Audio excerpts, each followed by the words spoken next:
they don't see the description. They say it's an order of events. It's like, So it's something to be very aware of. Whenever you're reading something that doesn't make sense to you, stop, go back, and reread. Break it down in your mind. What's the description passage?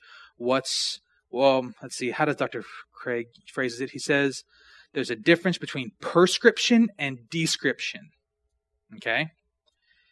One atheistic objection that will come across quite frequently will be something along the lines of, God told the Israelites to slay the Canaanites. Men, women, children. Slay them all. Okay? So God, He told them to do it, so He is a mean and hateful and spiteful God. And it's like, or actually, no, let's use a better one. Okay? Homosexuality. Homosexuals are to be stoned under the Old Covenant. Right? Okay. So atheists will often, especially a baby Christian, they fall for this. They will say, well, why aren't you stoning gays? And they'll say, what?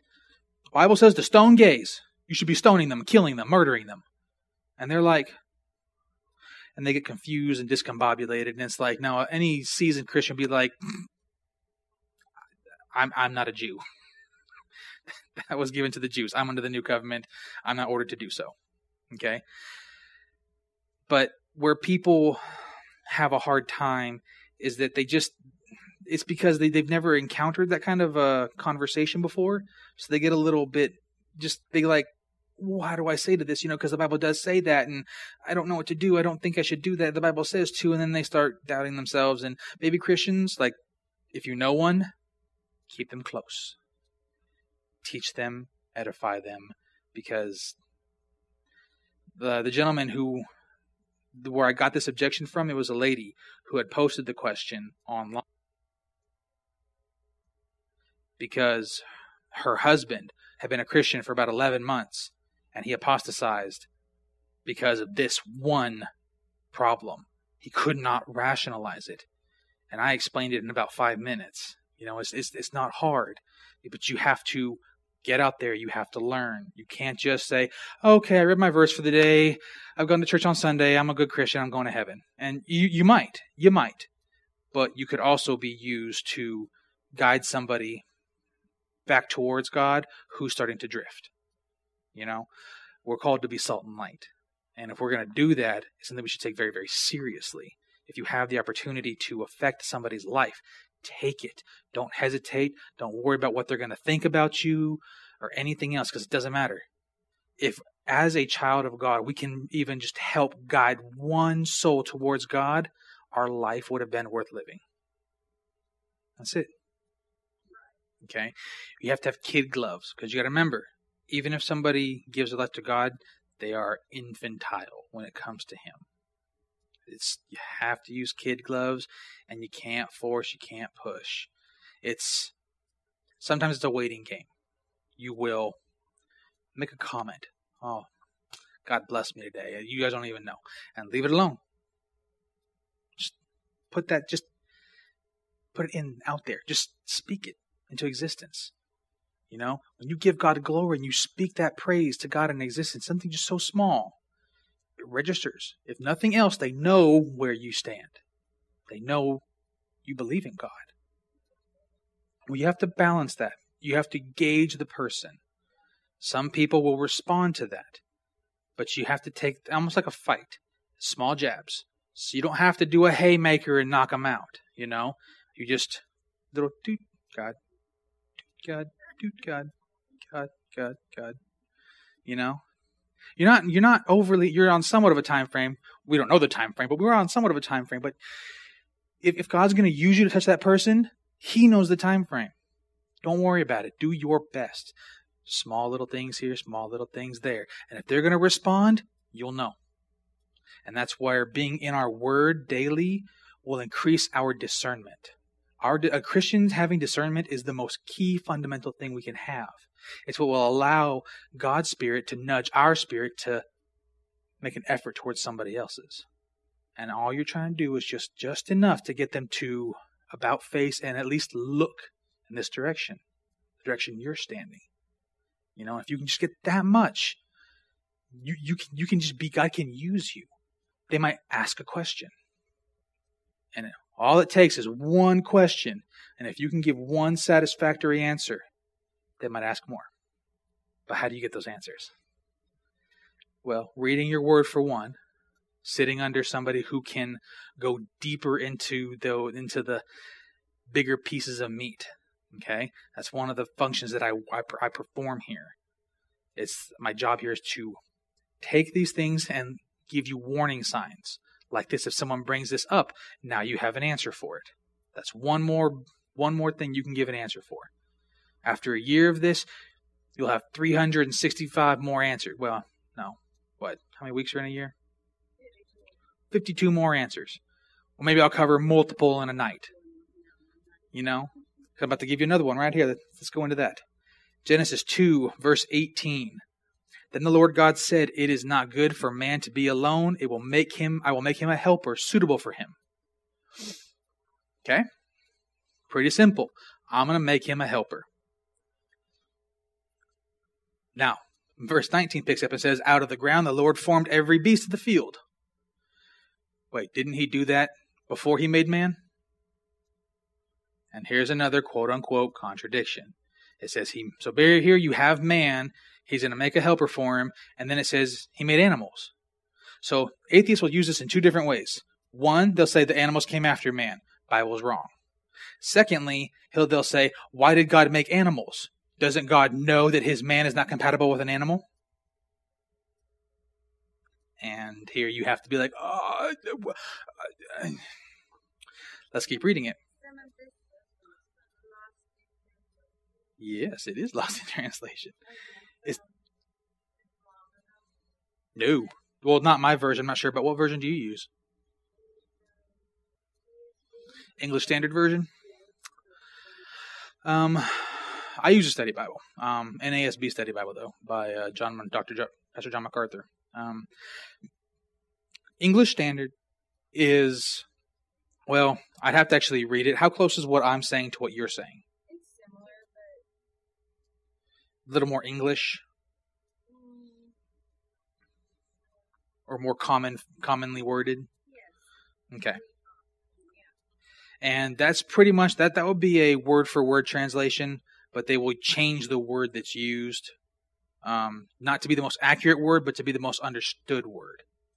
And that's where you get your differences in some of your translations. Like your NIV, I'll never use it. Don't touch it.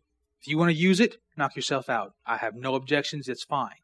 But the NIV is a phrase-by-phrase translation.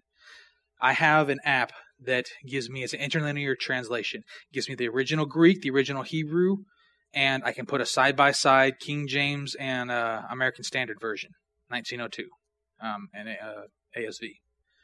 Whenever you compare what the original Greek Hebrew says to an NIV, it's a night and day translation.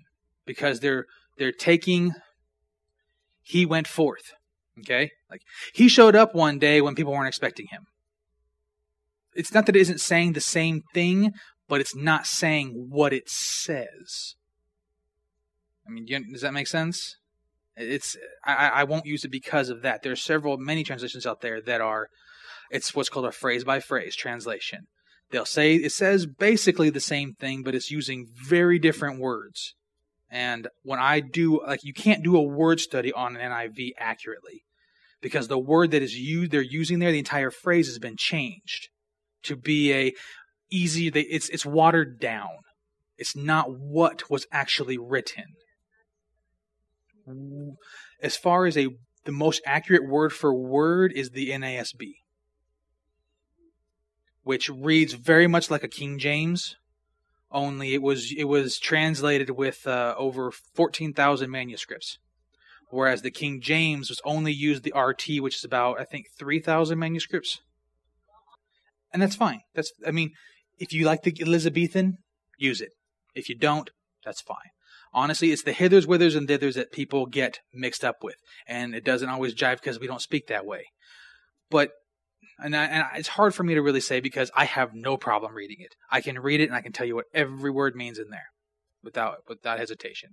So I can use any version. And I don't know if that's an intellect thing or just because it's an exposure thing. I'm not sure. But I have a more extensive vocabulary than most people that I meet, so that could also play a factor into it. I honestly, I could not tell you why. The New Living is also a phrase-by-phrase translation. And now, see, don't misunderstand. I'm not saying there's anything wrong with it. I'm saying there's my reason for not. Because when I use an interlinear side-by-side, if I were to have an NIV or an NLT, it would not say anything close to the same thing. Because the phrase has been rephrased. It has not been, they translate it and then they make it easier to understand. Whereas from my perspective, God created language. So I should be able to read it in its most closely translated form. I want to know the word that he intended to be used, not the layman version. I want to know his version. So for me, it's important. I don't condemn anybody. You can be just as saved reading an NIV as an NLT, as an NASB, ESV, and every other whatever SBs they got out there. Okay? It doesn't make you a good Christian, a bad Christian, or otherwise. Some people, there's a King James onlyist movement out there, that if you're not using a King James Bible, you're reading a book of the devil. And it's like, you think God, you have all this faith in him, but you think he's going to let a lesbian or anybody else mess up his word? You think so? You don't have that much faith in your God then, do you? It's like, well, people will say the word's been translated and translated and translated, and it's not the same thing. I'm sorry, I don't know about you, but my God will make sure his word says exactly what he wants it to say. That's my God. I'm not worried about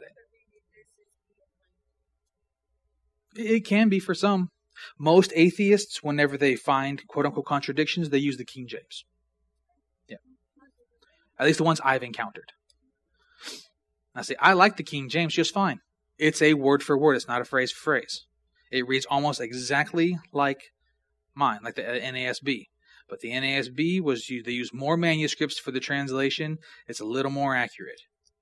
I mean, the original NIV actually had, I think it was Mark 3 verse 7, didn't even exist in it. The entire verse was removed. And then later versions, I think we actually had an NIV back there at one point. It was an older one that was donated, and I went in there and the verse was missing. It just flat wasn't in there. And I'm like, you can leave that over there.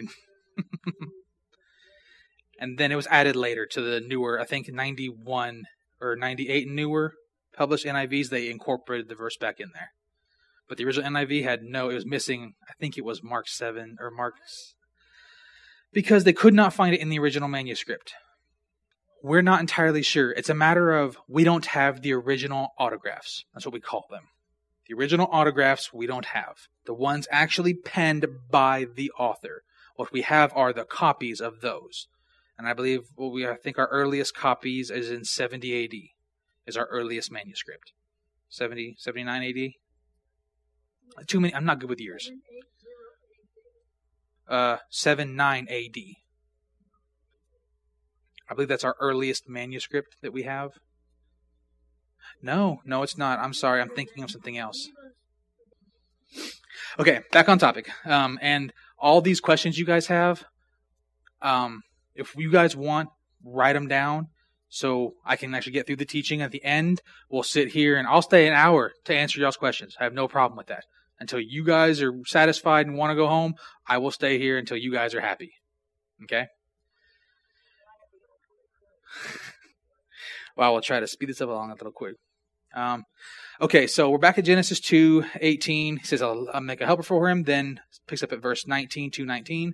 Out of the ground the Lord formed every beast of the field and every bird of the sky and brought them to man to see what he would call them. Now, again, this is the same problem we had before. Okay, he's telling it's like basically think of it as God telling you what happened. Okay, out of the ground I made these and I brought them to him. What does this have to do with having a helper? Nothing. What we're giving you is backstory. Okay, does God know all these animals are not going to be suitable for Adam? Yes. What was God doing? God was showing Adam, out of everything else I've created, none of these are helpful to you. This one, not going to be helpful for you. What do you want to call it? Cow. Okay. This one, also not helpful